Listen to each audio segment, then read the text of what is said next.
Hello, everybody. Welcome to another Book Nook. I'm Jordan H. Bartlett, author of The Fraying Chronicles, and I'm here joined today to talk about the 80s vibe and supernatural high school bullies.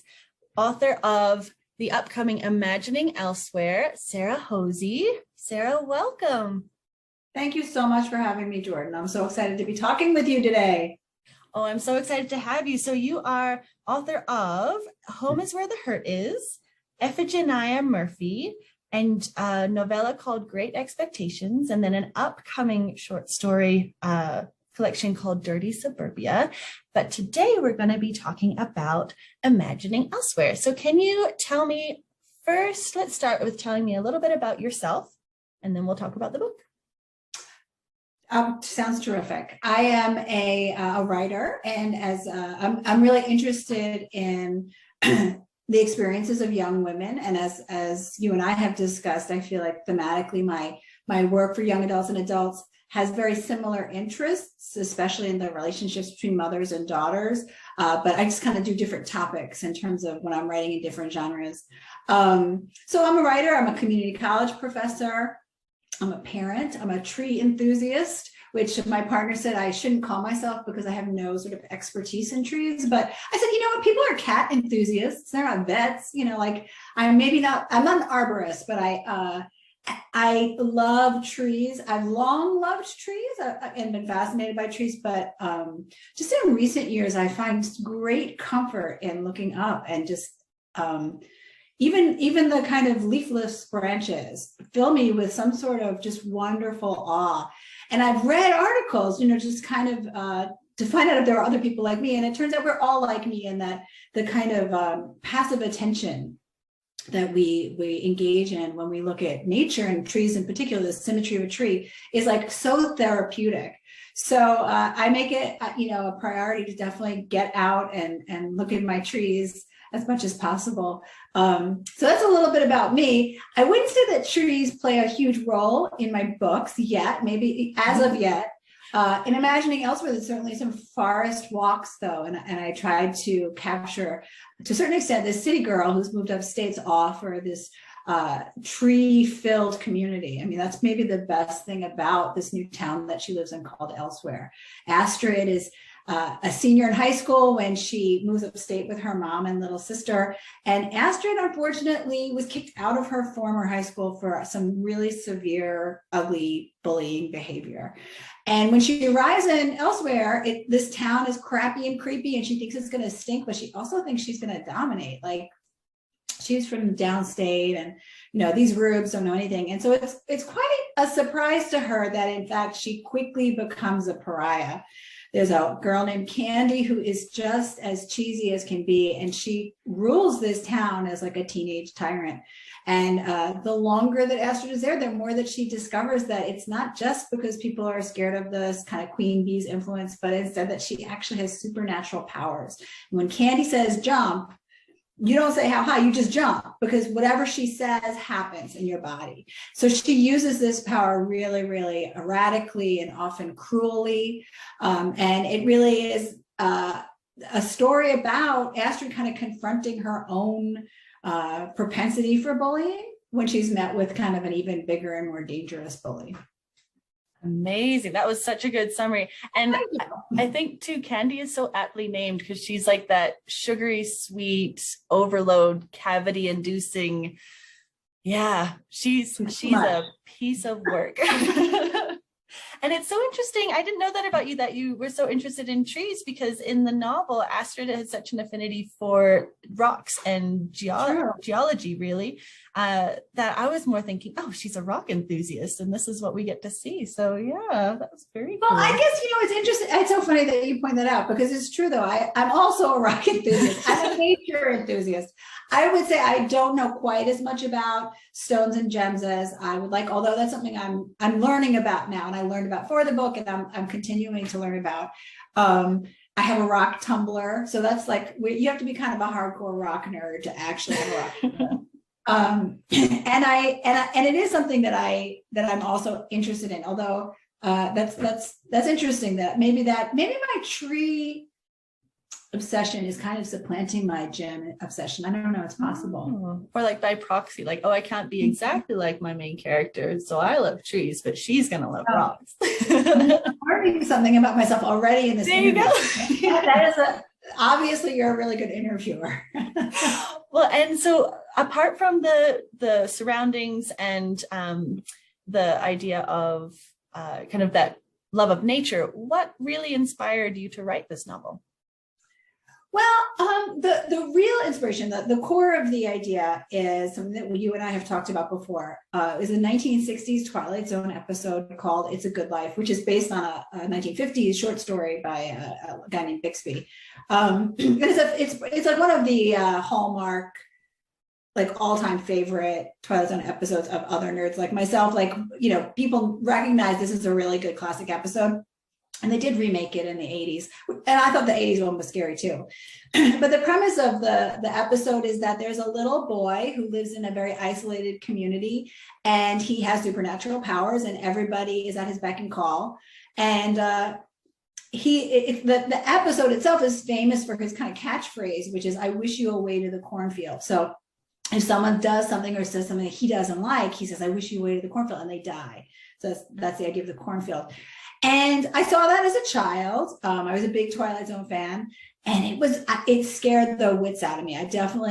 There was something that really resonated with me as a child, that I found that particularly terrifying. And as an adult, I still find it terrifying, but I was interested in kind of exploring what was so scary to me about that. And there's a couple of things that I concluded. One is that I think that the idea of the powerful child is itself a pretty scary idea. And we see that trope across genre, right? We see it in Game of Thrones with Joffrey, like the little boy with unlimited power and what kinds of things he might do with it. Because of course, children often don't make the best choices, right? And that's why they need grownups to sometimes be like, let's not do it that way, right? And children can also be incredibly cruel.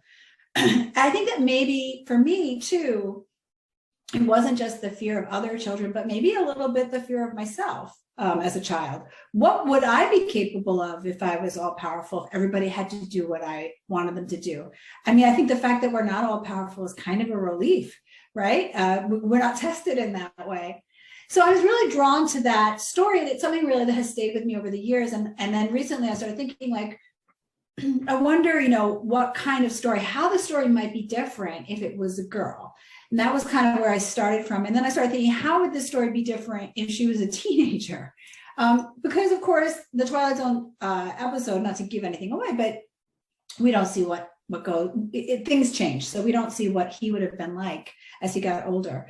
But my question would be like, what if we all had to live at the whims of a teenage girl who has been very sheltered and is very all-powerful? And Candy is horrible, but she might also be a little bit of a victim of her circumstances, which is, what would it be like to always grow up and have every whim met, and to have everyone be afraid of you, to always have people, I mean, we sometimes see it with celebrities, right, who make disastrous decisions because there's no one in their life to be like, don't do that. Like, no, that's mean, that's horrible. So constantly being surrounded with yes people and never getting any pushback about your decisions or choices. And so that's what can create a Candy.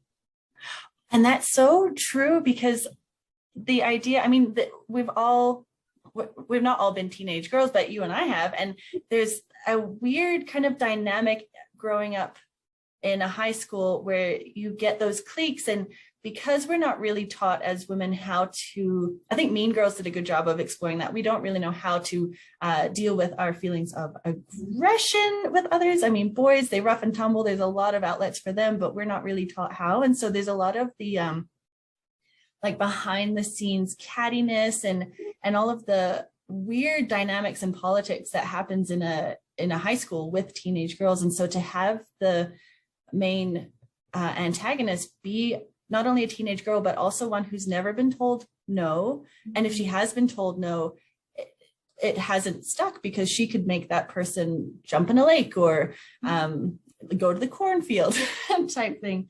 It is such an interesting idea, because like we don't really see her being happy, even though she has everything she wants and she because it almost like doesn't mean anything to have no boundaries. I think you did a really good job of capturing her as a character and being almost sympathetic, even though she was the bad guy in this book.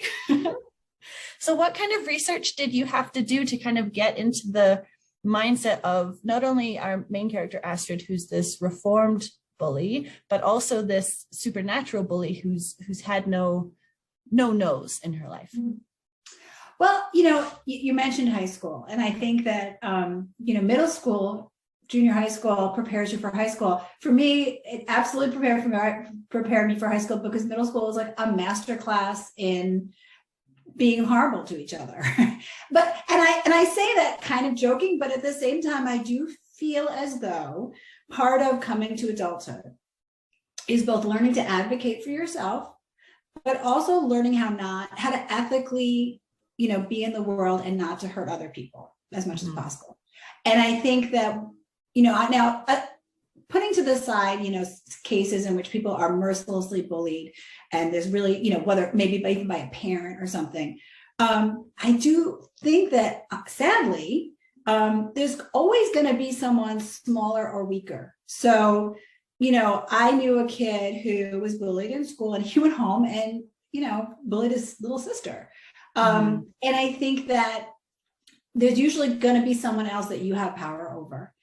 And you're learning what it feels like to be bullied. And you're also learning in middle school how to be terrible to other people.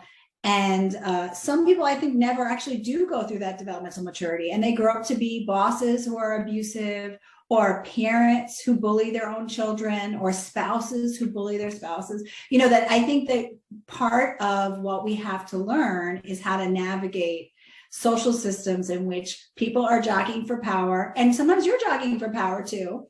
Ethically and humanely. So, I've been on both ends of the bullying relationship.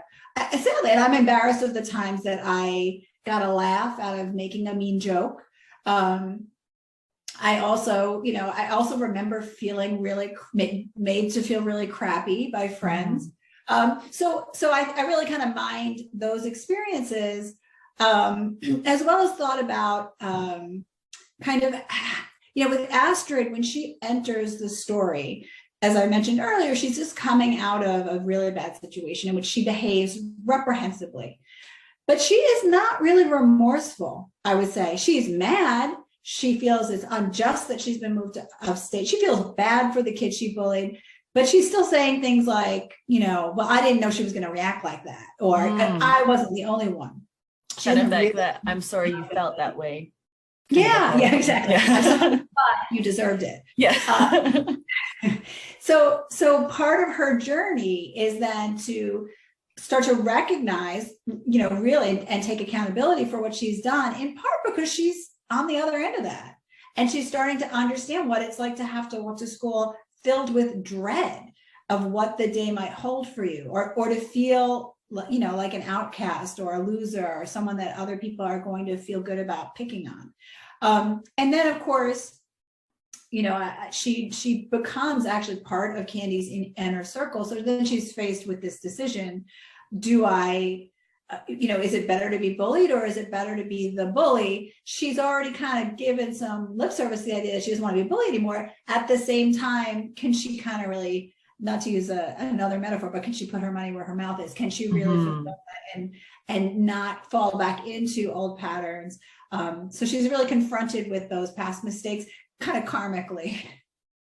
Well, totally. And I actually really loved seeing that, because humans are creatures of pattern, routine, and habit. And so for her to have a whole fresh start in this new, a little bit weird town, it's kind of like the perfect setting for her to be that reformed character that she wants to be. And yet it's so much easier once Candy starts accepting her to be in with the in girls and just follow their lead. And then she also becomes almost kind of like a superstar within that group, because she's from away and she's this shiny new, I think you describe her as Candy's shiny new plaything at one point.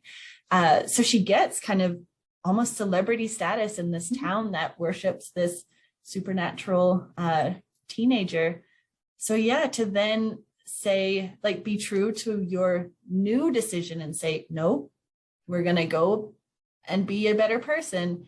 That's hard. I think you did a really good job of showing that struggle. Thank you. Well, and I would like to, I'd like to think it's gradual in the sense that I would say she opens the book as not super self-aware, which, you know, I think, again, maybe I'm during my own experiences or people I know, she's smart.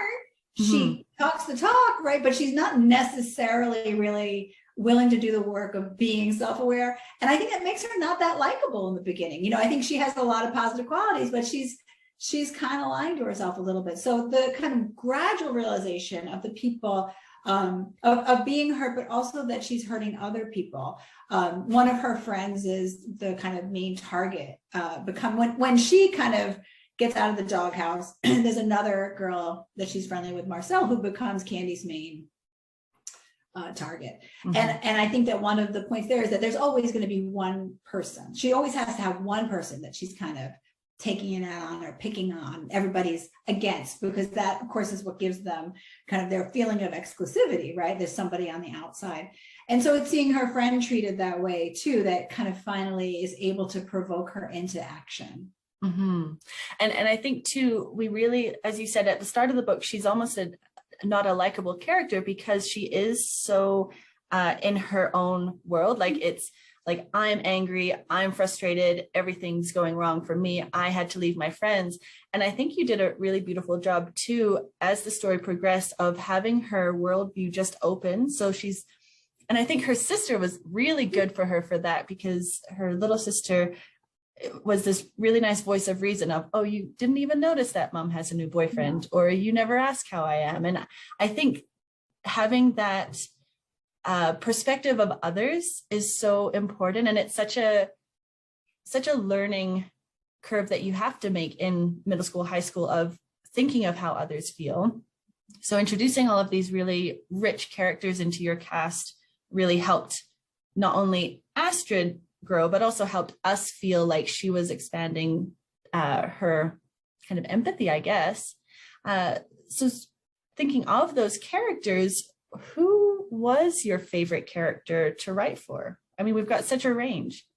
So, well, my favorite character to write for was Milo. And he is a friend of Astrid's, and the reason he was fun is that one of my first drafts, he spoke only in Smith's lyrics, and I wanted that to kind of be like capture his personality. And speaking only in Smith's lyrics, I had that idea for a couple of reasons. One is that it's actually a lot easier than one might think, especially if you tend toward the darkness and the depression, right? Like that, there's a Smith's lyric for every occasion. But also because I kind of wanted him to be, like some other characters, a really smart kid who is not challenged in high school, is kind of living in this really dysfunctional community. And it's kind of like almost like a puzzle for him. Do you know what I mean? It's almost like a challenge. Like, maybe what if I went for 6 months and I only answered people in Smith's lyrics? Would they even notice? So heaven knows I'm miserable now. So when I wrote a draft, I did that. And it's interesting because I was also, after I did it, I was like, it's really hard to get lyrics. And I bet Morrissey is a real pain in the neck about it. Like, he does seem like he would maybe sue like an author for using Smith's lyrics. So I was like, all right, I got to change this. But having that first draft was kind of fun, because then I was like replacing, these lyrics with real dialogue, but it's still, it remained like there's something, a moodiness and an edge remained, I think, in terms of his character and the kinds of things that he says. Oh, and he was definitely the character where I just noticed him, like, I just imagined him doing that, like, fringe swoop, like, no one understands me. He was, and he like ducky, but maybe a little bit cooler character, Yeah, like in a few years, he'd be wearing the leather jacket with the toothpick in his mouth type. And because we've got this tyrant running the school, running the town, she does have, it's almost like she runs out of ideas on new and creative ways to punish people who displease her. And then Astrid comes in, and she has this whole fresh world of experiences to share. So there are quite a few different ways Candy punishes her victims. Which one was the most memorable one for you to write? Well, it's interesting. I was thinking about this, and there's a viral video from a couple years ago, and it starts off funny. It's supposed to be a prank. And it's a little girl, maybe she's like 12, and her sister has convinced her that she's going to do a magic trick. She puts a blanket over the 12-year-old's head, and the whole family is gathered. And they take the blanket off, and then they all pretend that she's invisible. And at first, everybody's laughing. They're like, Ava, where are you? I don't see you. And she's like, kind of like looking around and laughing. And it goes on for like 10, 15 seconds. And then this kid, it's actually really hard to watch because she just has a breakdown. She begins to scream. It's like a panic attack. Plus she's like crying, and it's just like so messed. And like everyone's like, no, we can't see her. We're just kidding. It was just a prank, or whatever. But seeing that really stayed with me. It was so hard. It was not funny. It was so hard to watch. But it really seems to me like that would be horrible to believe, to not feel seen, right? To have your family and be like, you are not visible to us, would be both literally and metaphorically, I think, a horrible fate. So that is the punishment that was kind of most interesting to me to write, that kind of offhandedly looking for something to say asterisk, like shunner, shun someone. And the idea of shunning is being incredibly painful for the person who is being shunned. So that happens to a character where other characters can't talk to her. And even those who haven't been given Candy's specific directions, right? Because it works if she kind of says it to you. They know, word travels, you're not allowed to talk to this person. So no one's allowed to talk to her, even her own parents. And they have to just act like she doesn't exist. So that being something that really is, it kind of doesn't sound that bad, like, oh, nobody's talking to you this week, but, in practice would maybe be pretty devastating. And I wanted also to have these kind of more, I hate to use the word creative because it's so creepy, but, these kinds of punishments for her victims that weren't actually murder. Like she is capable of murder. She has like murdered people, but I wanted, I do think that, both for me as an author and for Candy, like strategically, you don't want to kill too many people, right? You want to keep people around and keep them scared, just scared enough to do the things that you want them to do. So, so that was always kind of an interesting line to walk as a writer, because sometimes I'd be like, well, maybe would she just kill this person? Like, you're annoying, you're dead, but I didn't want to overuse that as kind of a yeah. Well, and I think too, there's a number of great things that came from that, from not every person that annoyed her dying. I think especially since it came from that idea of the little boy in the Twilight Zone, where it was, you go away to the cornfield. As a older girl on the edge of womanhood, it makes a lot more sense that instead of killing them, it's just keeping them in her circle, keeping them in her town to play her game so that she has an audience, really. Because there's almost, you mentioned the punishment, and actually that was the one that was most brutal for me to read too, was the one where she's unable to be seen or talked to even by her parents. I thought that was, like you say, so small, but that would weigh so heavy on you. It's kind of like the extreme of how, you can be in a crowded city and feel alone. She's actually not allowed, other people are actually not allowed to see or talk to her. That was brutal. But you almost get the sense that, does Candy feel seen? Because she's become this tyrant, and, she's got the boyfriend, but he admits to Astrid that he just knows how to work her. And so is that love? Definitely not. So do you ever feel seen or loved or respected when you know that people are just doing what you want? Because when you tell them to do it, they have to do it. So do you think, in your author eyes, that Candy herself is a redeemable character? I do. To the extent that I think that, we all are. I would imagine that Candy maybe would only be redeemable, though, if she didn't have the power that she had, right? So she, and I think there's a couple moments when Astrid kind of proposes this, like, how do you know who really likes you for who you are? Now, it kind of goes back to your previous question. I don't know that Candy really knows who she is, you know, but because she's never had to find out. And I do think that, you know, again, I think that I would never diminish kind of difficult things that folks go through. But I have in my own life found it to be true that some of the most challenging experiences in my life have been the ones that have been so formative in positive ways. Now, of course, the question is, what do you do with pain? Like, do you wind up kind of becoming a worse person because of bad things that happen, or do you try to turn that into something positive? Candy doesn't have to try to turn it into something positive. And she just kind of keeps perpetuating pain rather than kind of dealing with her own feelings and really finding out who, as you suggest, who she actually is. So to that extent, I think that she's redeemable. But you know, it's interesting because there are a lot of people who are real people without supernatural abilities, right? Who are doing just what you described, which is that they'll never look inside. They will never really deal with whatever it is, whatever pain it was that has caused them to be so abusive and bullying as adults, right? And they will continue to just kind of pass that pain along rather than to actually figure out why they're so afraid that if they're not cruel to others, that I guess they're afraid that someone will be cruel to them. But it's interesting. I mean, I'm getting kind of really into serious stuff, but you know, when we think even about people who beat their spouse, like men who beat their spouses, you know, it's worth pointing out that very often these are the same people who don't beat up people at work, and they don't beat up their friends. They only beat up the person that they can get away with beating up. And that's kind of a chilling thought about just human nature in general. Like, if you could get away with it, what would you do? And, you know, we all like to believe that we're really good people and we would never hurt others.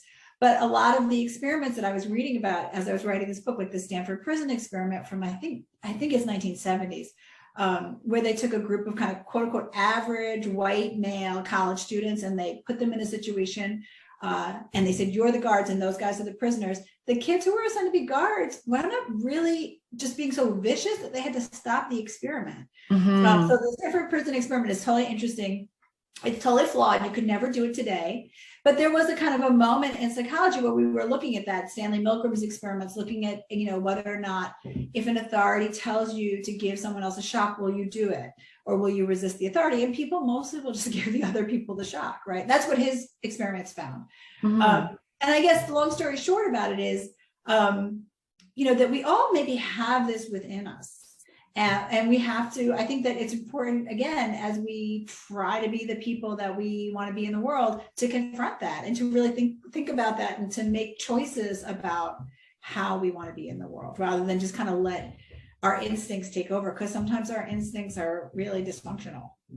Oh, I think that's such a good point. And I think too, that's really the difference between the Astrids of the world and the Candies of the world is, like you say, that introspection. Because if you're just kind of always putting out your ideas, your commands, your abuse into the world and never reflecting, nothing's going to change that. And you need the, remind me her sister's name. I've had a blank.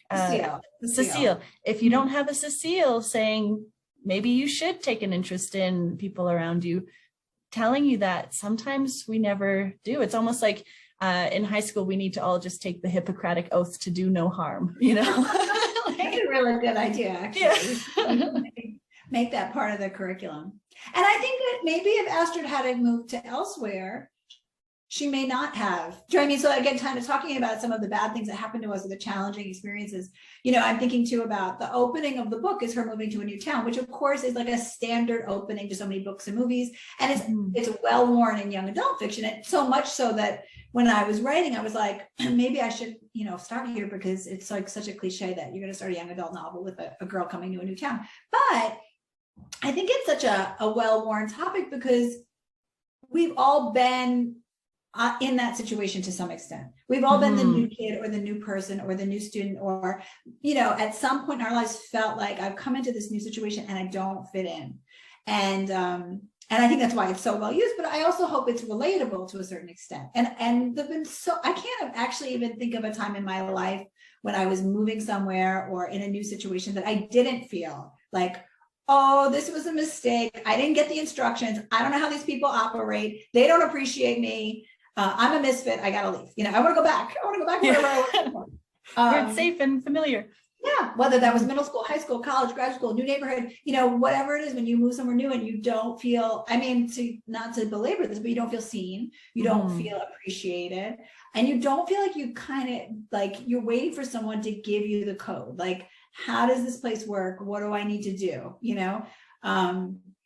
So kind of, going back to that idea that if Astrid hadn't moved elsewhere, I think it's possible she would have stayed in a very comfortable, she would have made new friends at home, and maybe would have kept lying to herself about her own role and what had happened at her previous high school.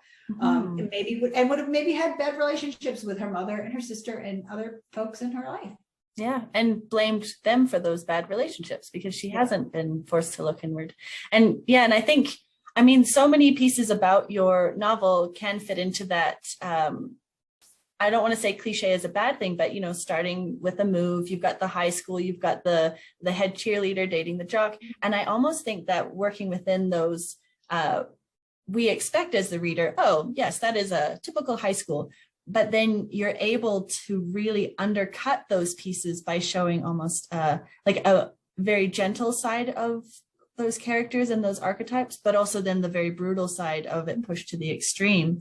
And I want to lighten the last question up a little bit with just going back to the setting, which is an 80s high school. So you get a lot of 80s references. And I really love, you've got these footnotes that kind of tell the reader, oh, by the way, this is what this is. And you almost have a friend in the narrator where they're giving you the 80s scoop. So what kind of research did you have to do to get into that 80s vibe of your high school and town? Well, I'm not old enough to have gone to high school in the 80s, but I am old enough to have watched movies about high school in the 80s when I was a kid.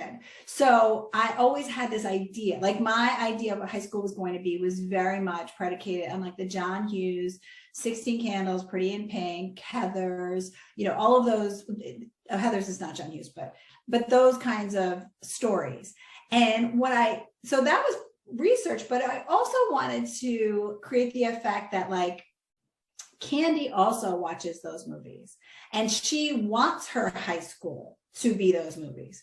So like even the idea of the cheerleaders is purely performative. Their teams don't actually ever compete. So like there's like no reason for cheerleaders, but she wants to be a cheerleader because she saw it in the movies and she really wants her high school experience to conform to what she believes is kind of the typical American experience. So of course, to kind of take a step back again, growing up watching these John Hughes movies, which to a certain degree were hailed for being kind of realistic, they still were movies about a very certain class of white kids in the Chicago suburbs, right? I don't know that they really capture people's real experiences of high school, but to a certain extent, I'm sure they echo and resonate. But the idea, of course, being that Candy is trying to capture something that is Hollywood, right? It doesn't, just because you live in this weird town doesn't mean like you're missing out on something that everybody else is actually participating in. So I wanted there to be a level of constructedness about it that,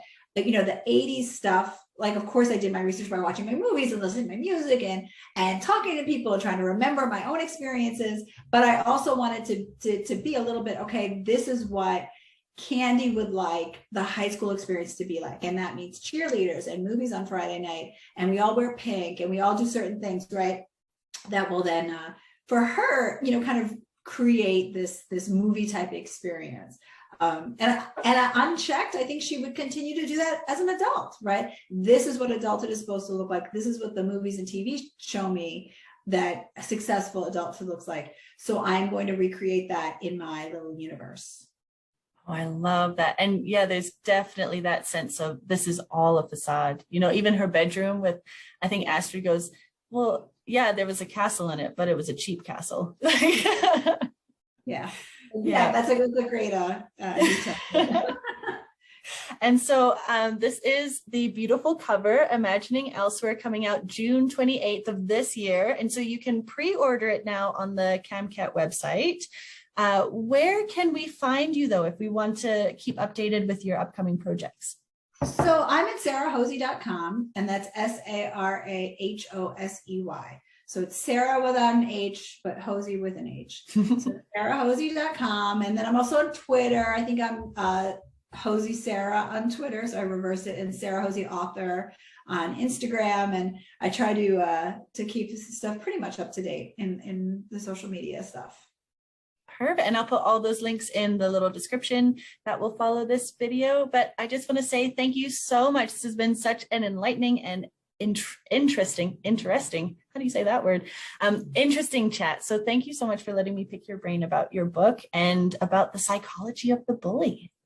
Thank you, Jordan. I find you just as charming as your writing. So it's been a real delight to talk to you.